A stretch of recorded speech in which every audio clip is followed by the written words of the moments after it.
the best. I figured the best place to start is the most famous, arguably, or maybe infamous. Uh-oh.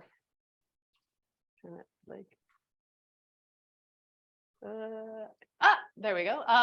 Mary Magdalene. She is often portrayed in popular media and film as either some love-struck harlot or an all-out repentant prostitute. If you've seen any of these movies, they're actually very good. But for a historian, when we approach the Bible and other ancient sources, we do it a little bit differently than a theologian would. We tend, to have our historian hat on, where we have to stifle through all the evidence. And really what historians do is we deal in likelihood, right? Because the actuality of what happened in the past largely is gone forever to us, right? It's very hard to say, oh, this is what happened on January 19th, 33 AD or whatever. And so the way we do it is kind of deal with likelihoods. And we have a couple tools in our toolbox of how to do that. Comparing sources, right? If several sources say the same thing, that increases the likelihood of that event or that story or what have you. If it fits very well within the context of the time, what we know of, let's say, for example, first century Palestine, what else is going on? What do we know from other sources about that situation? And does our evidence fit in with that? And then another one is kind of a trickier one, but sources tend to be more likely, or at least the argument goes, sources tend to be more likely when they're closer to events. This is an arguable point, right? The closer you are to writing an event down or recording an event tends to be, again, wiggle room there, more accurate. But also for historians, approaching the Bible can be pretty tricky, particularly because of all the miracles, right? Jesus performs dozens of miracles. And for a historian, that's tricky, right? Because miracles are unlikely things. Keep us posted, lady. So yeah, miracles are by definition very unlikely, right? It's very unlikely to be resurrected, right? I mean, even if many historians still grant these are indeed possible, but the likelihood goes down. And so a lot of times people get kind of, oh, historians have a hard time with the Bible because of those things. However, I think that with that kind of criteria to assess the likelihood of things, we can approach the Bible historically. And I think indeed that leaves a lot of room for the theological and the faith. But we also have to take into consideration sources outside of the Bible. And a lot of those almost exclusively are written by men for a male audience. And most men didn't really give a hoot about what women were up to. As long as you're, faithful and giving me legitimate children, we're not going to really record what you're up to. And so it's very hard, again, to find out what women are doing because you have to very much read between the lines. Mary Magdalene gets a pretty bad rap as a repentant whore, frankly. And we actually can trace exactly where that comes from. These are pretty wordy, but a pope, a Catholic pope, gave a sermon in 591 where he basically just smushed all the women in the Bible into one. And there's a lot of different Marys in the Bible, right? The Mary, mother of Jesus, Mary Magdalene, there's a couple other ones. And he just said, oh, all these women are the same. Without any rhyme or reason to that. And he goes through, this is a quote from his sermon. He says, the woman whom Luke calls a sinner, and I have the passages here, if you guys want them, I can always send this to you.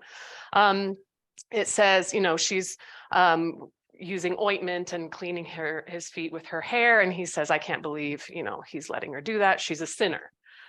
Maybe the implication there is the sinner is a woman who's an adulteress or sexually immoral or what have you. But again, it's not even explicit. And for the historian, when it's not explicit, you can't really take the evidence any further than that. And so he is mixing this woman in with Mary Magdalene. He also mixed in the Mary from John, the Gospel of John, and the one that he actually refers to her as Mary Magdalene, the woman whose 7 demons are cast out, excuse me. And so from this sermon, a lot of people just assume, right? Oh, Mary Magdalene must be a whore. But when you actually read the New Testament, it doesn't say that at all. It never once mentions her as sexually immoral or anything like this. These are just the quotes, and I don't think I have enough time. And so if we want to have a better picture of Mary Magdalene, obviously we should stick to the New Testament, right? What does the New Testament itself say about Mary Magdalene? Not that she's a whore. And then again, as a historian, we have to cast a very wide net to try and get as much information as we possibly can. And so when we look at Mary Magdalene from the New Testament, Magdalene is actually, it just means a woman from Magdala, which is a place in Galilee nearby where Jesus's ministry was performed. And what we do know is that she did accompany Jesus throughout parts of his ministry, at least. She must have been some woman of some sort of means, because we hear that she is supporting him, right? Jesus doesn't have like a 9-to-5 job. Even if he was a carpenter, that's not what he's doing day to day. And so he would have to, as an itinerant minister, he would have to have people providing.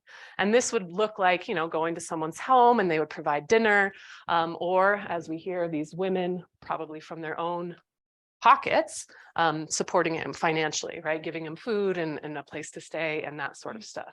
And this seems to be consistent, right? We hear it in Mark, Matthew, Luke, and John. So all the Gospels are saying that same thing, which increases the likelihood, right? Because 4 different authors, right? Each of these Gospels are written by different people, and they're all saying the same thing, which bumps the likelihood of it up. Also, is that kind of fitting within first century Palestine, what we know elsewhere? We do know that women were financially independent. Some of them, it usually was their husband's money or their father's money or what have you, but they did have access to that. And we do hear of other women following other itinerant ministers around. And so, this seems to kind of fit. We also actually see her as a leader of the early movement of Jesus's early ministry. And this, again, as you can see, is pretty consistent throughout, as well as in the Gospel of Peter, which is an apocrypha, and I'll talk about that in a minute. The thing that I really like to kind of hit home comes from the Gospel of John. And this, I think, really shines the importance of Mary Magdalene, because in the Gospel of John, after the resurrection of Jesus, all the women go to the tomb, and Jesus appears to them, and everybody freaks out, right? Because that would be terrifying. Your friend is dead and now he's alive. Everyone's a little scared. And Mary Magdalene is the one that says, she's like, wait a second, who are you? And he's like, I'm Jesus. And she's like, oh. And she's the first one to believe in the resurrection of Jesus. And if Christianity is defined as the belief in the death and resurrection of Jesus for the salvation of one's soul, really, Mary Magdalene is not a whore at all, but in fact, the first Christian ever.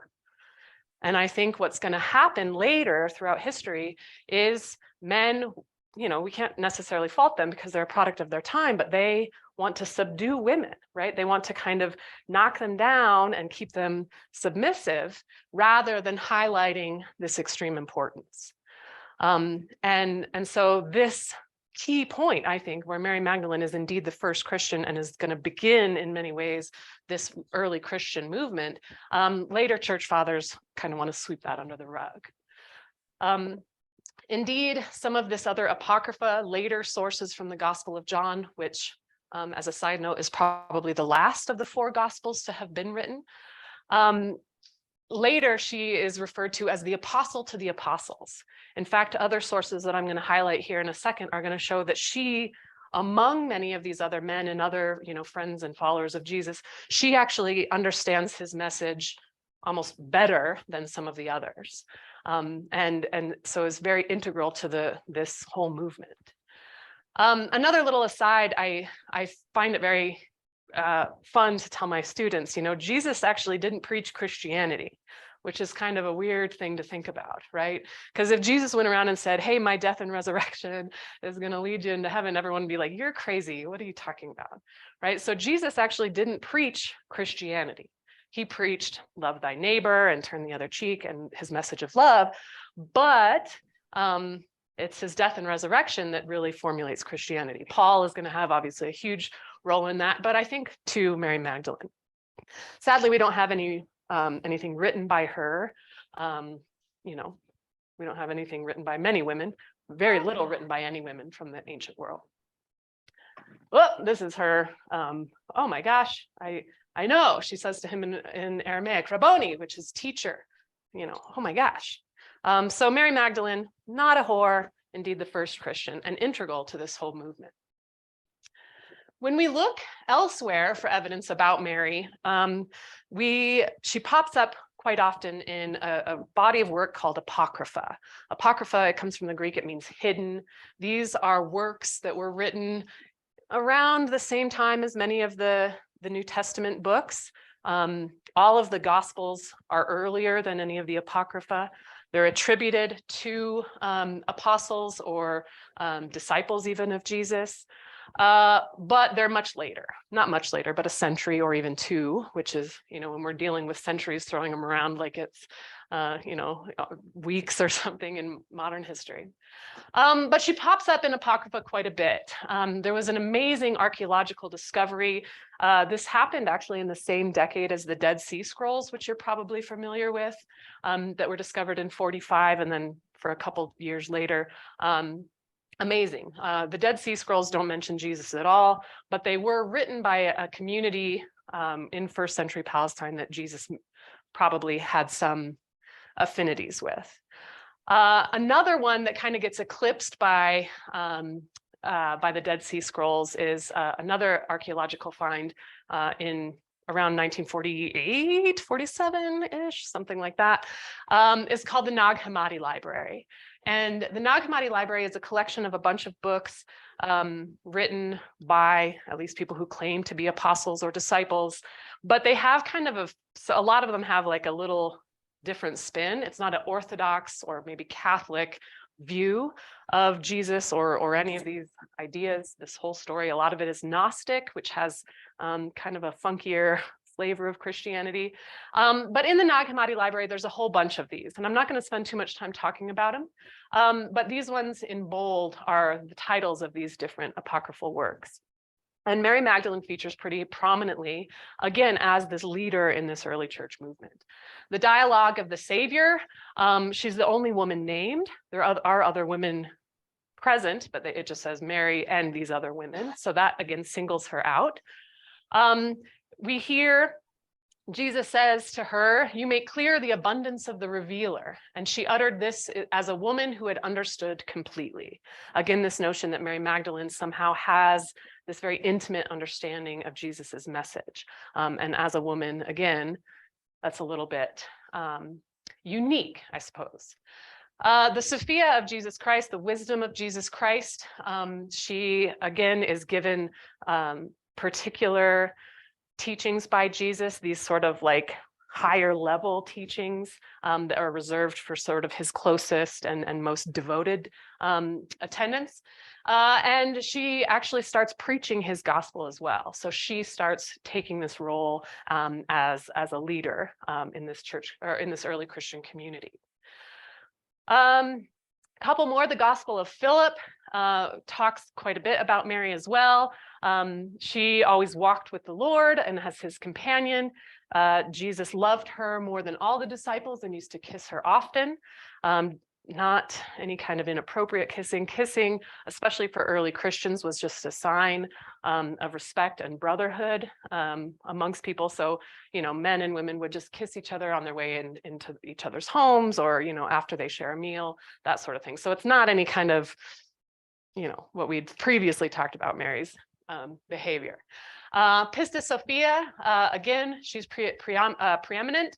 A quote from that is, "Your heart is directed to the kingdom of heaven more than all of your brothers." So again, she is kind of elevated above all the men, which again is not really a very common thing for women to have this sort of elevated teaching or elevated understanding, especially when compared to men.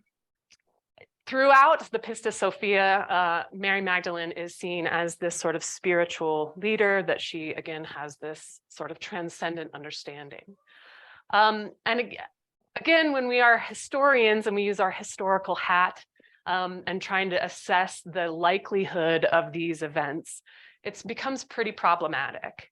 One is because these are supposedly written, for example, the Gospel of Philip is supposed to be by Philip, but Philip probably died 150, 200 years before that. And so this kind of is called pseudepigraphy, by writing under a pen name, effectively. Some scholars go as far as to say forgery. Others just keep it with the fancy Greek word, pseudepigraphy. Always when you have a perfectly fine English word, when you can use a Latin or a Greek one, it just makes you sound smart. So academics do it all the time. So these are, again, further away from the events that they're recording than we would kind of like as historians. But I do think that this kind of stresses, you know, the importance of women, and obviously Mary Magdalene particularly, but as we're going to see, women very generally speaking. The biggest the biggest apocryphal work is what's called the Gospel of Mary. It's supposedly attributed to Mary. A lot of ink has been spilled over whether or not a woman even wrote this. It's probably not Mary, because again, this is dated to the 2nd century. In any case, it was discovered in the 1800s, but it wasn't published for like 100 years or so more. If you guys have seen or read the Da Vinci Code, Dan Brown's book, this is kind of big in there. I don't know. I kind of like the books. It's fine. Anyways, so the whole thing is talking about, you know, after our own death and our own resurrection, what's going to happen to the material world, right? What's going to happen to the earth? And they start having these discussions, and Jesus is just like, he kind of up and leaves. And then all his disciples start grumbling, and they start kind of infighting, not really fighting, but they start disagreeing and debating amongst themselves. And Mary says, hey guys, hey, Jesus told me something, like some secret special knowledge. And everyone's like, why would he do that? You're just a woman, right? Like, why would Jesus think that you are deserving of this kind of stuff? And she's like, no, you guys, Jesus gave me this special reveal. And everybody is like, no, no, no, until finally Levi says, you know what? Jesus does love Mary, probably more than the rest of us. There's likelihood here. And so again, much later than the canonical Gospels, Matthew, Mark, Luke, and John, doubtful that Mary herself wrote it. And again, what's the sort of agenda behind the actual author, right? Is the author a woman? Is the author, we don't know. And so again, the likelihood of this is very hard to kind of wrap our heads around. But I do think at the very least, what it does tell us is that some people at the time thought that women were capable of this sort of special teaching and revelation. Yes. In Egypt. Yeah. It's,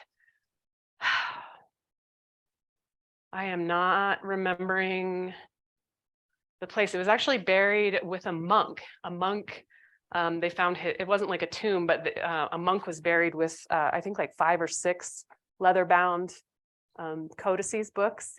Yeah, and then it sort of just sat on a shelf for a long time until someone kind of dusted it off and published it.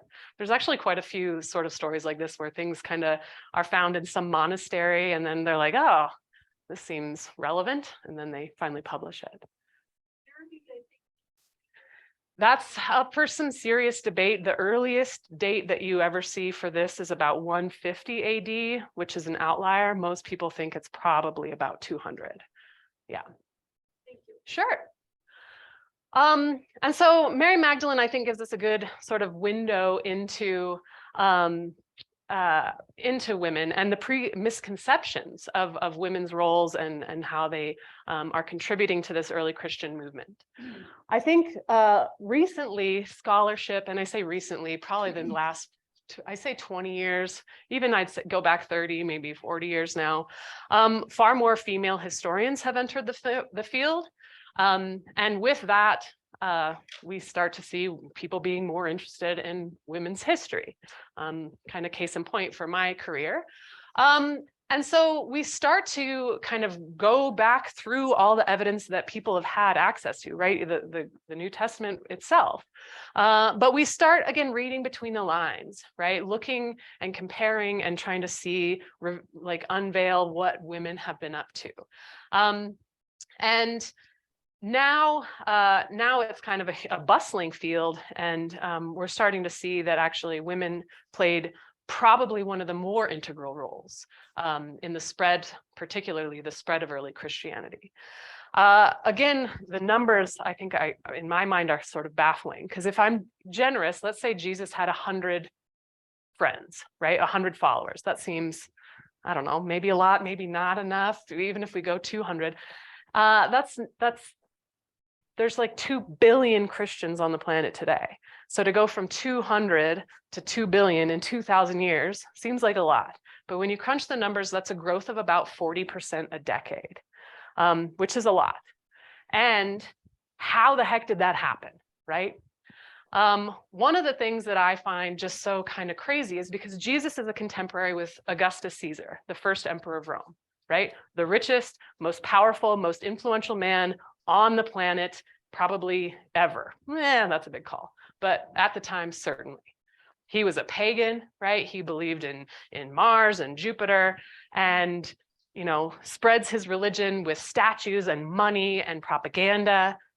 And nobody today is worshiping Zeus or Jupiter, or probably not. Few people, anyways, right? And 2 billion people believe in the death and resurrection of Jesus. And so many people would say, a theologian might say, well, it's because this is true, right? Because Christianity is the true religion. And that is not satisfactory for a historian, right? With my historian hat on, that's just very, that seems, it's very dissatisfactory. And so how did that happen? And one of the ways that happened is women. Women had a particular interest in Christianity because let me back up. Paganism, a woman is under the thumb of a man. You must be in the home. You have to be doing this. You don't get to have a say in politics or in society. You are in the domestic sphere, and that's it. And even poor people or enslaved people or people who are just down on their luck, it was like, well, that's because the gods don't like you. I'm rich, I'm powerful, and that means the gods like me, right? It's this sort of circular reasoning, right? I'm rich, so the gods love me. I'm loved by the gods, so I'm rich. And when you're poor or a woman, right, that's because the gods don't like you. You're kind of in this sort of bottom of the barrel because, you know, you're not loved. And then Jesus and Christianity comes around and he's like, oh no, Jesus loves everybody. Jesus loves women. You know, you can be saved, and you can be saved even though you're a slave, or even though you're a woman, or even though you're poor. And that was extremely appealing to women. And so oftentimes what we see happening is individual women would convert with or without their husband's approval or knowledge, perhaps even.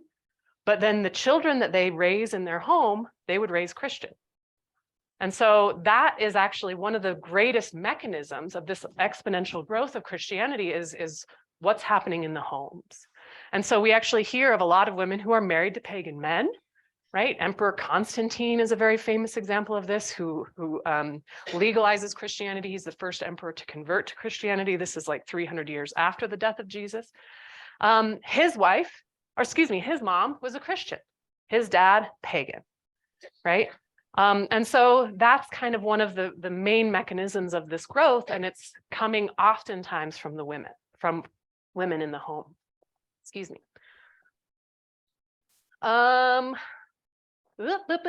Sorry, I just do a bunch of evidence. So Jesus obviously hung around with the undesirables of society, right? He didn't see any difference, right? Humans are beloved by God. Then the Apostle Paul comes on the scene, right, after the death and resurrection of Jesus. He's a staunch Jew.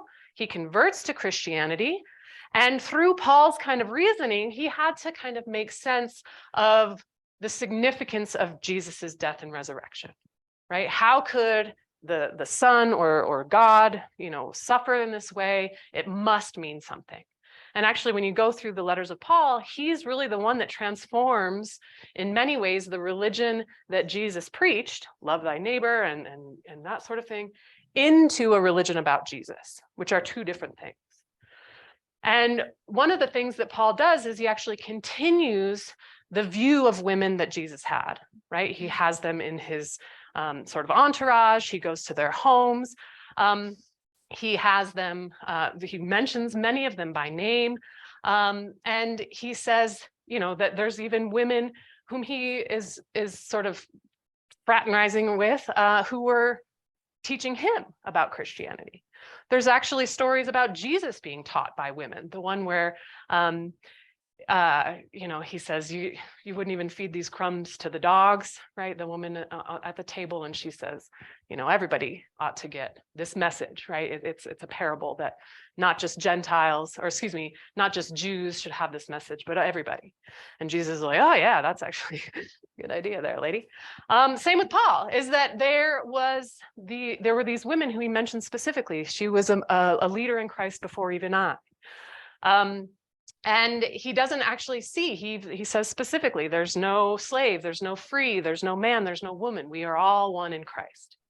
That's the main message that we get from Paul.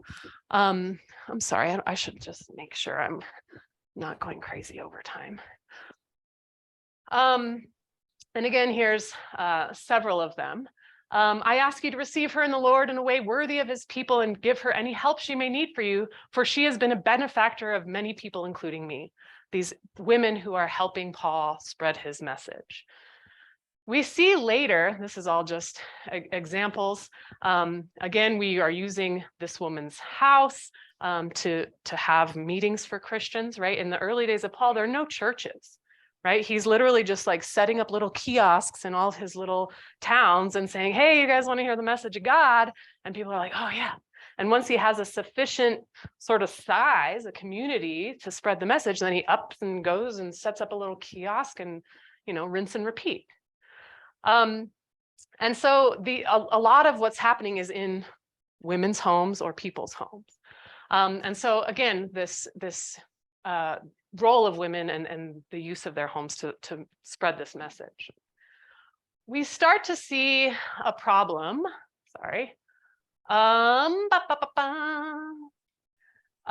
when we get to what are called the pastoral epistles, Timothy and Titus, 1st and 2nd Timothy and Titus.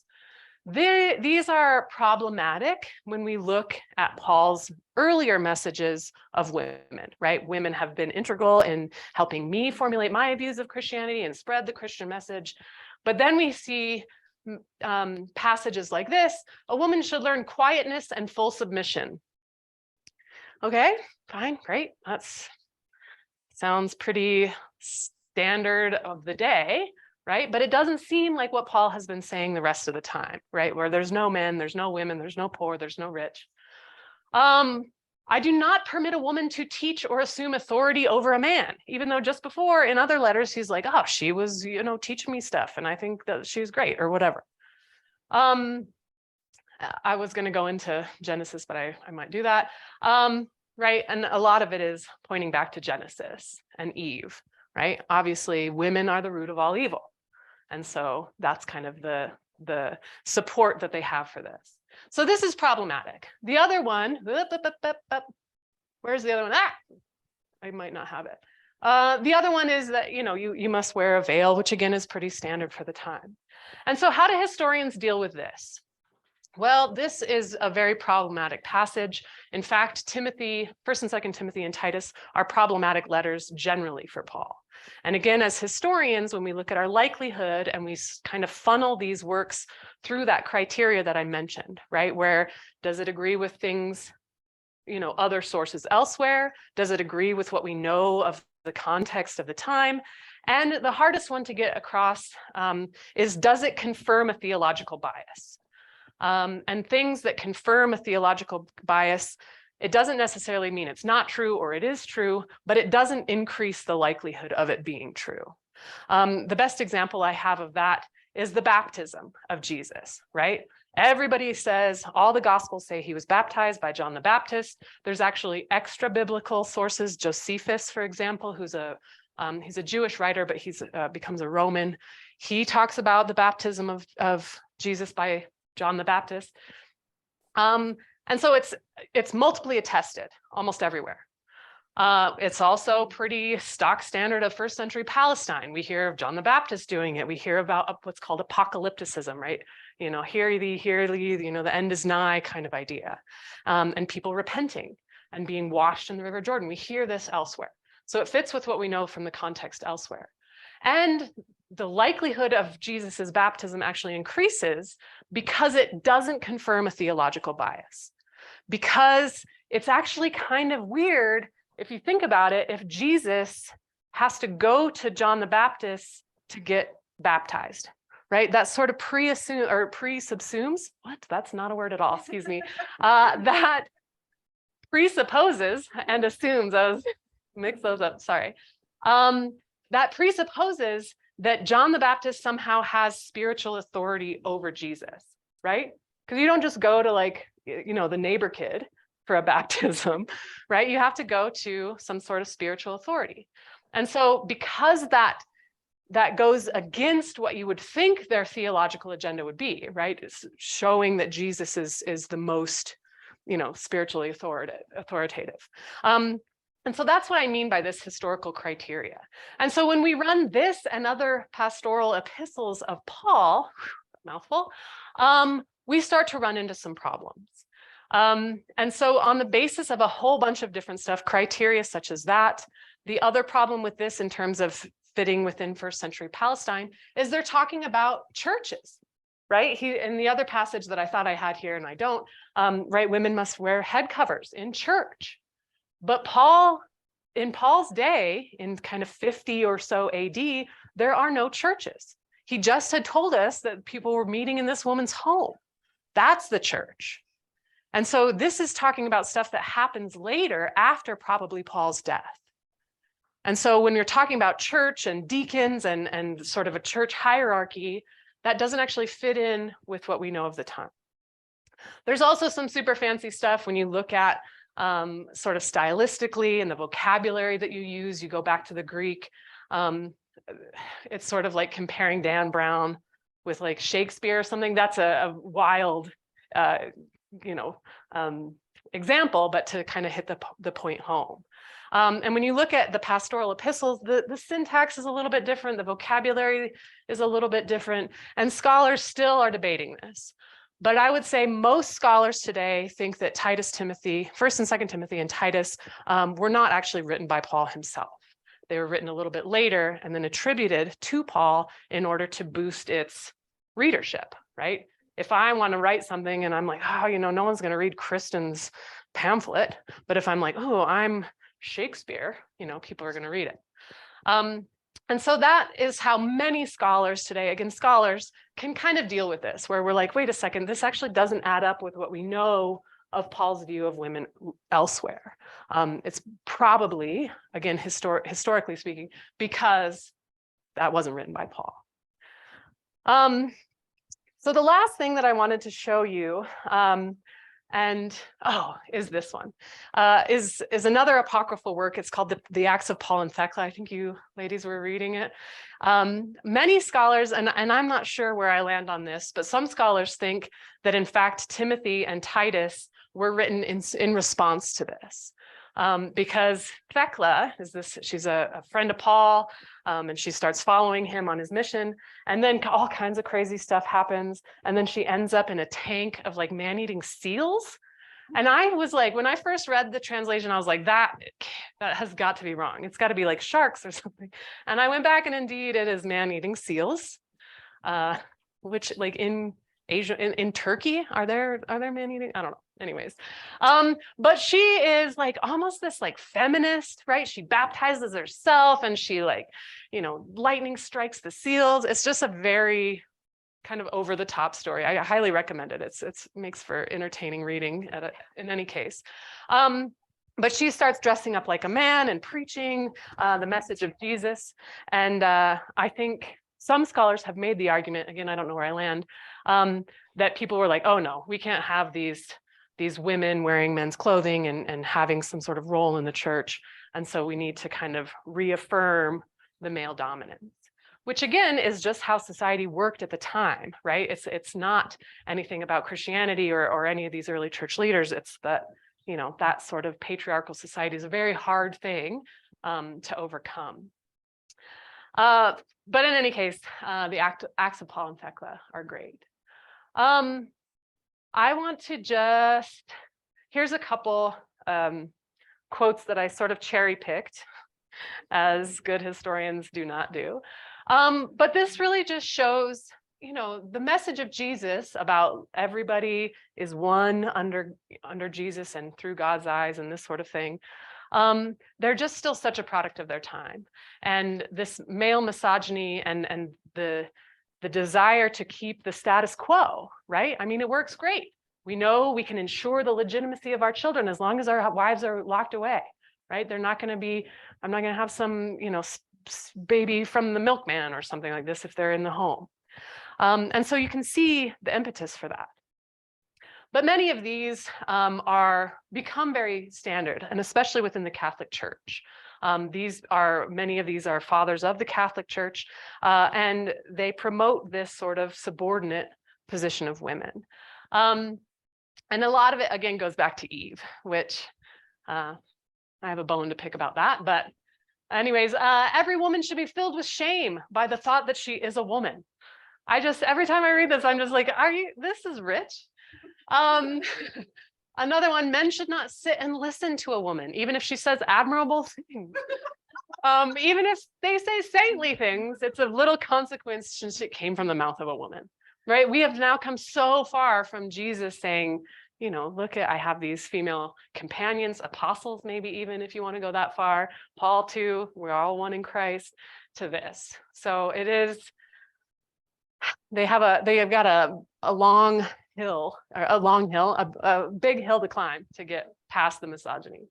A couple of them, and do you not know that you are each an Eve? The sentence of God on this sex of yours lives in this age. The guilt must of necessity live too. You are the devil's gateway. You are the unsealer of that forbidden tree. You are the first deserter of divine law. You are she who persuaded him whom the devil was not valiant enough to attack. You destroyed so easily God's image man on account of your desert?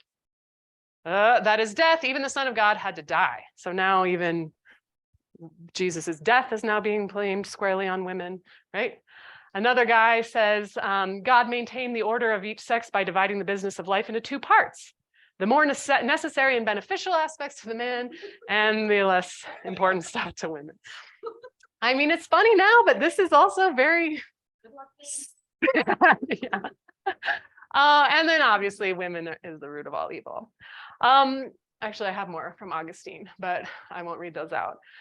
And so I feel like that is the dominant view that is going to prevail among women. This is what women's lives are throughout the rest of antiquity, throughout most of the Middle Ages. And frankly, it's not until very recently that I think women can step out of the home a little bit more and have important roles in the church. And I think that sadly, the message of Jesus and of Paul was very much not this, right? But society and the status quo sort of maintains its kind of grip on society a little bit more than some of the better messages that people still hold dear. So it's kind of interesting to have that kind of cognitive dissonance, right? Where you believe in Jesus's message, but, life works this way. And that, again, is sort of just something I think humans are very good at, for good or for bad. So anyways, that's sort of it in a nutshell. I wasn't sure how much time I would have or if I've gone over, but I feel like I'm going to leave it at that. Thank you. Yes. You haven't mentioned Mary the Mother.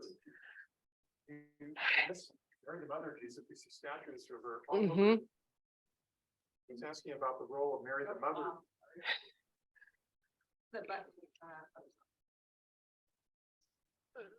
Testing, yes. There you go. You haven't mentioned about Mary, the mother of Jesus, and I see in a Catholic church statues of her all over the place. So she's really revered. What was her role in the spread of Christianity? Great. Not much in terms of the spread, because we don't hear of her after, Jesus is a child. So we don't hear of her in his ministry or after his death. But she is a very fascinating character in early Christianity. A lot of very amazing facts about Mary the mother. One is that many of the images that she has, where she has that sacre bleu, which is begins in the Renaissance, where she has that blue kind of veil, becomes very iconic of her. And many of the statues that you would see in the Vatican and throughout the world are actually modeled on Isis, and Egyptian statues of Isis, the goddess of the mother goddess of Osiris. And also there's some kind of sticky wickets when it comes to the syntax of, for example, the Gospels. So his virgin birth, right, which becomes very canonical, especially in Catholicism. And in fact, Catholicism has the perpetual virginity of Mary. Although they're mentioned siblings of Jesus in the New Testament, and they say, oh, maybe they're half brothers, Joseph's sibling or kids from another wife. But there's a lot of problematic things for a historian. One of them is that the New Testament is all written in Greek. And it's very clear that the authors of those books of the New Testament are relying on the Greek translation of the Hebrew Bible, the Septuagint translation. And we know that because it's verbatim, right? Verbatim passages picked from the Greek translation of the Old Testament of the Hebrew Bible. And one of the problems that really reaffirm that confirmation bias, that theological bias, that you're telling this story in order to get people to believe your theological point of view. When you read Matthew and Luke, which are very similar, there's a lot of the same stories. If you read them side by side, you can kind of line them all up very clearly. Matthew actually says very specifically, this birth story of Jesus is in order to fulfill the prophecy from the Old Testament. And when you go back to that passage, it's a passage in Isaiah. It says, the Son of God is going to be born from an Alma, is the Hebrew word, which means just a young girl. And then when you look at the Septuagint translation, they use very specifically the word Parthenos, which is specifically a virgin, even though there are about 4 or 5 other words for young girl. Like it could have just been kore, which often can mean virgin, but it usually just means a young woman who hasn't had children yet. But Parthenos is very specifically a virgin. And so again, just that translator's choice in that word could have altered, Catholic history pretty dramatically. There's also another interesting thing about Mother Mary. Comes from a 3rd century, so I think like 250s AD apocryphal work, and it is called the Proto-Gospel of James. And this is a very bizarre story because in the Proto-Gospel of James, Mary gives birth, right, in the manger, as we know from Matthew and Luke, and then Salome, everyone comes out and is like, oh my gosh, she's a virgin, she's just given birth. And everyone's like, no, I don't know about that. That's impossible, right? This is a very unlikely miracle. And so Salome goes in and gives her like a pelvic exam.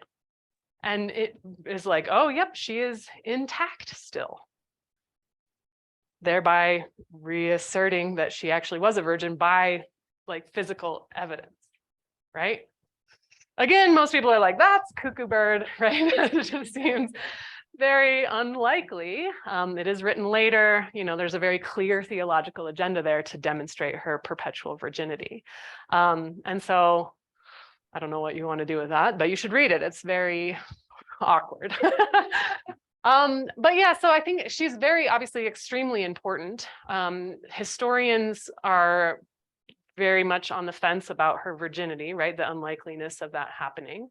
Parthenogenesis has been seen in a lot of other myths, kind of worldwide myths. And so sometimes we kind of just say, oh, it's like this.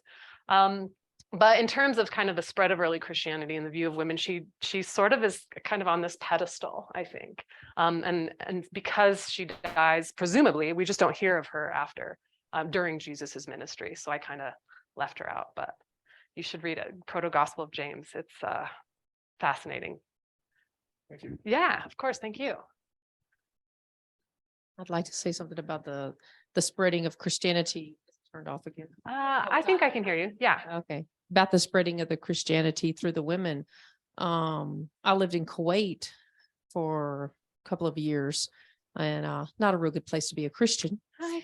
And but one of my maids, because maids are like, $30 a month, come over, and one day she was like looking all around the house, and she'd cleaned the house a few times, and she come up to me and she whispered, even in my home, I am Christian. I am Christian. I just wear this hijab, Yeah. the veil showing that she's Muslim. She said, so that I can work and, send the money to my family.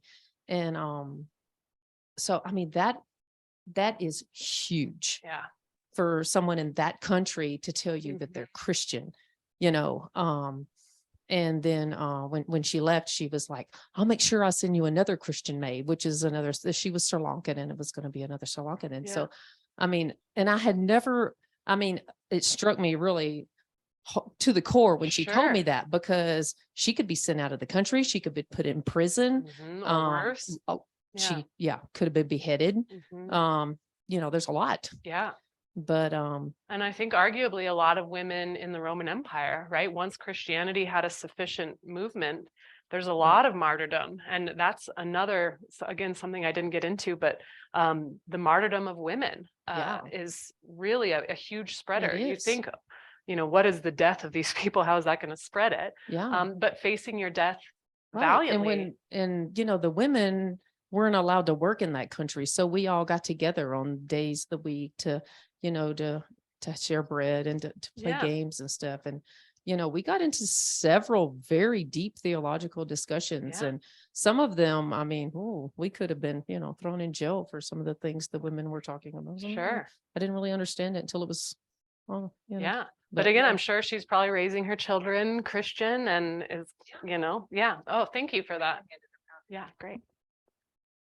Is there anything online? We have got a couple good questions online. So the first is from our other resident college professor in our group, Dr. Melanie Peffer. She wants your thoughts on something. So it's not exactly a specific question, but it's thoughts on a subject. Got it.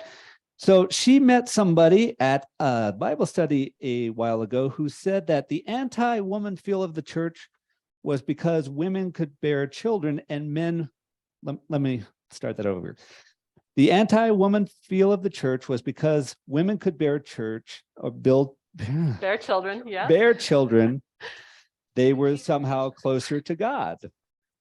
Oh. So she says it feels that that's what you're saying here as a men's response to women's early leadership into the church. It was a struggle to control and maintain the status quo. She'd love to hear your thoughts on this. Sure. Yeah, I think that's great. And looking, if you just look at sort of the entire Greco-Roman world, a lot of the patriarchy structure, and it's weird, like I don't want to give agency to patriarchy, right? It's not somebody that was like, behind some door and was like, well, we need to do it like this, right? It just sort of kind of happens this way. One of the reasons that it happens, the patriarchy, is because after we started settling in cities and having agriculture, we needed to have more people, we needed to have an army, and we needed to have more farmers, and we needed to have, all this stuff. And so women needed to start pumping out a lot more babies. And so they were relegated to the home in a much more significant way than they had in pastoral or hunter-gatherer societies, where women would have far fewer kids. Now in the Greek and Roman world, if you can look at the demographics, which is tricky in and of itself, but women on average would have to have 5 children just to simply maintain the population. Forget about getting more, raising the population. And so I think part of it is frankly male anxiety about the power that women have. And I think that a lot of it is maintaining these social constructs, right? Where in many places in the Greek and Roman world, women were not even allowed out of the home without a male guardian. It gets a little bit more lax in Rome than, for example, in Greece. Egypt was even far more lax because of the role women had played in Egypt for millennia. But yeah, I think it is the anxiety that men realized that women actually do have quite a great deal of power. And I wonder if that same sort of anxiety would translate over to power in the church. So yes, I feel like I want to think more about that, but that's sort of my thoughts, if that made sense. Yeah. Okay. Excellent. I want to meet. I would add that my own personal opinion since I Love have the it. mic already. That, I think that probably men have always struggled with kind of blaming the woman for their own impure thoughts. And so if they're trying to lead this like puristic, moral, loyal type of life, and women are kind of making them tempted, well, then, yeah, they're the root of sin, of course, Well, and one of the ways for women to gain, I don't want to say authority, but prominence within the church or their role within the Christian community is either asceticism, right? Like going and being a nun and never having sex with anyone or ever thinking about sex, or make as many bloody babies as you can. And so it's sort of like there's no middle ground of that. Yeah. All right. Next online question. Oh, did I interrupt somebody? Okay. Next online question is from Denny. And they were wondering, was Mary a generic term? Lots of Marys. So many Marys. All of the men have specific names. Is this a political way to be inclusive and spread Christianity? No, it's actually a way to keep women down. A lot of times, Jewish nomenclature is a little bit different than other places. You would normally only just get the one name. And so this comes from obviously the Old Testament. But then a little bit later, once they become Hellenized, they get introduced to sort of Greek society. Really what you do, I mean, in Rome, for example, you could name, a lot of women were named Prima, Secundia, and Tertia. Daughter 1, daughter 2, daughter 3. And so a lot of it is just, it's a biblical name, but a lot of it too is just sort of like all women are kind of this homogenous non-thing. Yeah. Yeah. Did you, ma'am, have a question? Oh. I was going to ask Oh.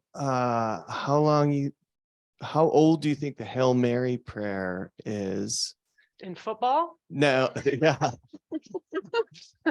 Well, and it's like 80% of the rosary, and penance was always like at least twice as many Hail Marys, depending on my sin, And so in the Catholic Church, we were praying to Mary A lot. at least twice as much. Yeah, I don't know. My knowledge of the ancient world stops at about 600, which is when Catholicism really starts to turn Catholic. So I don't know. Yeah. It gets weird in the Middle Ages, especially. Yeah. Did you know that papal infallibility was in like 1876 or something? They came up with that one. So it's always ever changing. Yeah. So I'm not a Catholic historian. Sorry, Dan. Way to go. I had a good streak going, Darren. Thanks. Yeah. Yeah, and if you need other information, I was. In a sense, still am. Yeah. That's on. Okay. And with the Prima sort of thing, but taking it to football terms, there's Coach Prime. Oh yeah. So anyway, Yeah. But this got me to thinking before I was coming here is, okay, who are women in the early church? And I was missing a lot of them, but I thought about Sapphira, Ananias and Sapphira, and well, you can tell them who they were, but just the fact that they both were killed. Was she killed just because she was with her husband? We don't know the answer, Right. but it's an interesting question. Yeah. And you think there are so many another really fascinating martyr is Perpetua. because we actually have her diary of kind of on the eve of her execution, which gives us, so when I think about it, I kind of think of like what I know from that, and sort of like delicately informing my views on other female martyrs, but I couldn't really explain that one for you. But yeah, I feel like we do hear of a lot of women martyrs for the church, and we do hear from the church fathers saying, you know, that this is one of the ways that you can get access to God, and make sure that you're not one of those dirty sinners who's like sexually, you know, switched on at all, right?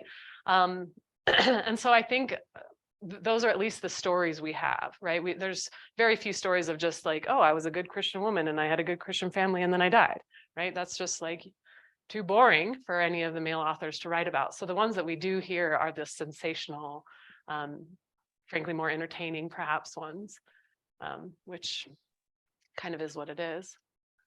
Yeah. Was there another?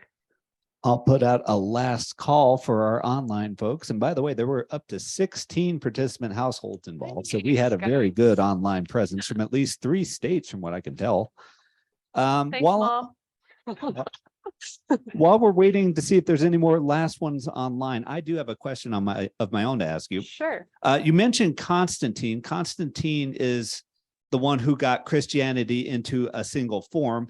But before that, there were many different sects of Christianity.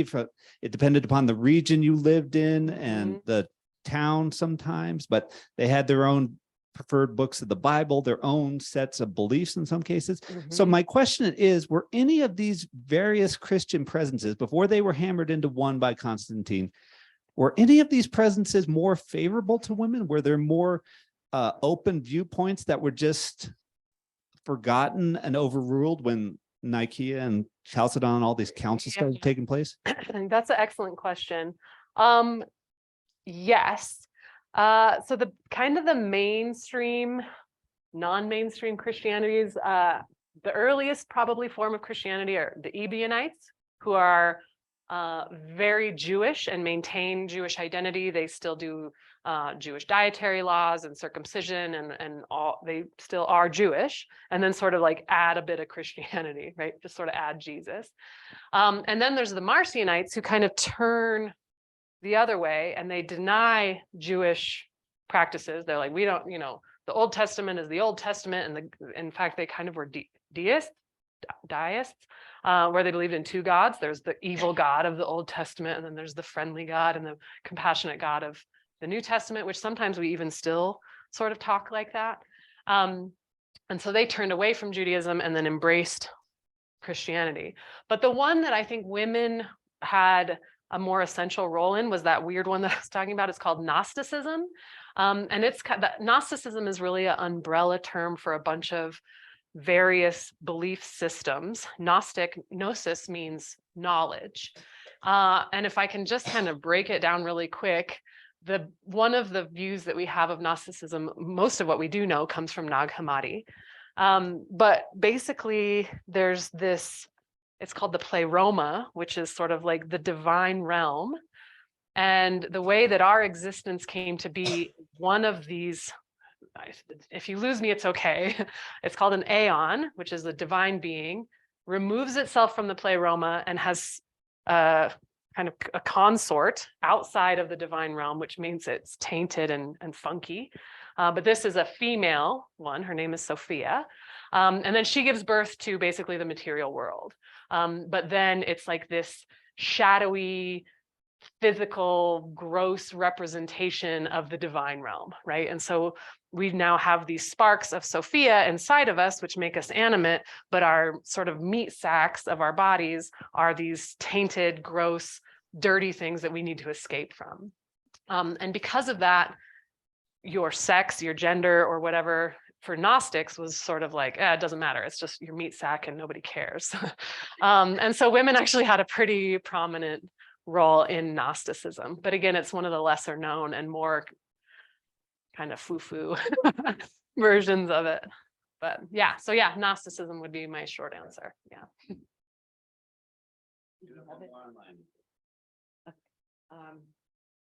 Bringing it up to more contemporary times, 15 years ago, when I was a member of a different conference, the issue was, and by golly, it still is compensation for women clergy, which is, yeah, don't get me started. Yeah, fair enough. Yeah, I think that extends from outside of the church as well, sadly. Yeah.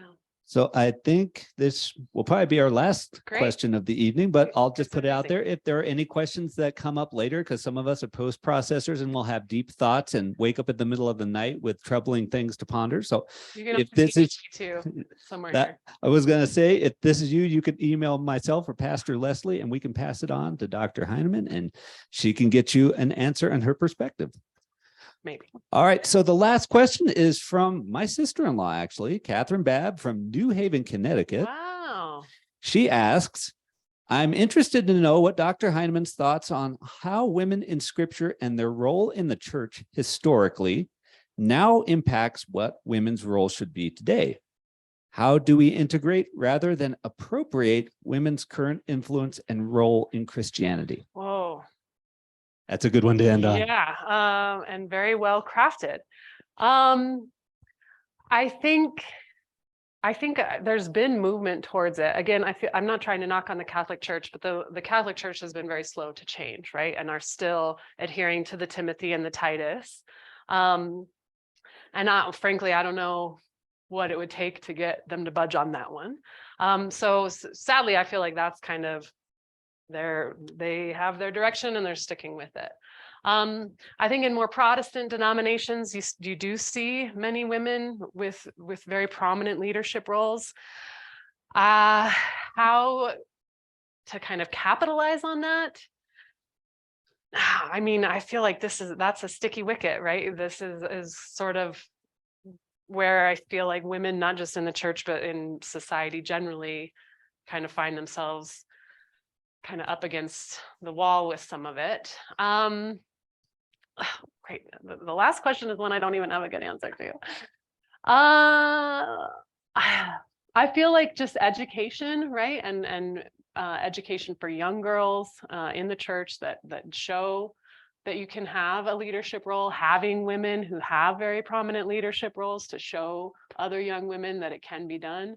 Honestly, it's got to start small like that, small little connections that eventually get big, which takes a lot of time and it's very slow and you don't see results. But I think I think ultimately that's how it's gonna. I think so. You kind of answers that question about how women.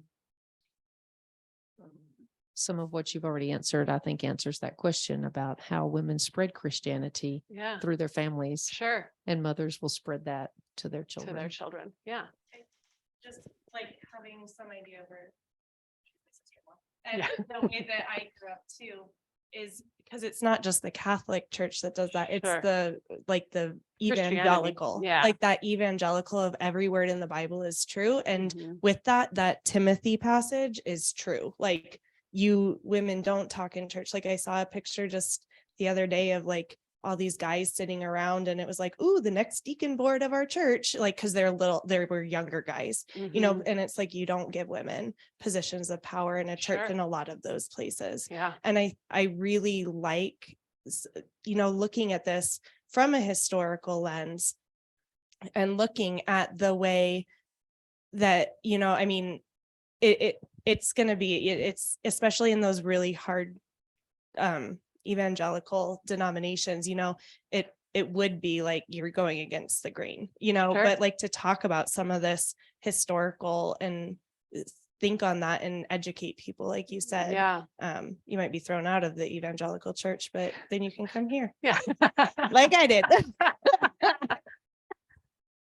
I agree. I think more talks like this, like where I now have some ammunition because I know I've heard you kind of discuss what, from a historical viewpoint, how Timothy was very unlikely to have been written by Paul. I think just seeing the Bible in a more human light Mhm. and historical context and all of that, a Yeah. little bit of objectivity. Yeah, because it's 27 different books written by 13 different people over about 100 years in different socioeconomic statuses and different languages. And yeah, so it's not, I don't know, for a historian, we can't approach it as like, this is the word of God, because we also don't approach the Quran that way or the Bhagavad Gita that way or whatever. We have to kind of take all texts at their own face value, which can be very helpful, I think, sometimes, but also I think challenging too, to square it with faith and society and all of it. But well, this has been very lovely. I really appreciate the questions and you guys showing up on a cold Thursday evening, but thank you all so much for coming. And Bryson, again, thank you for organizing this. And thank you for everyone online. And hi, Mom, I love you. And thank you guys. Thank you, Kristin. Thank you. Thank you to our online folks. We're going to go ahead and log off now. You have a good commute home. That was a joke.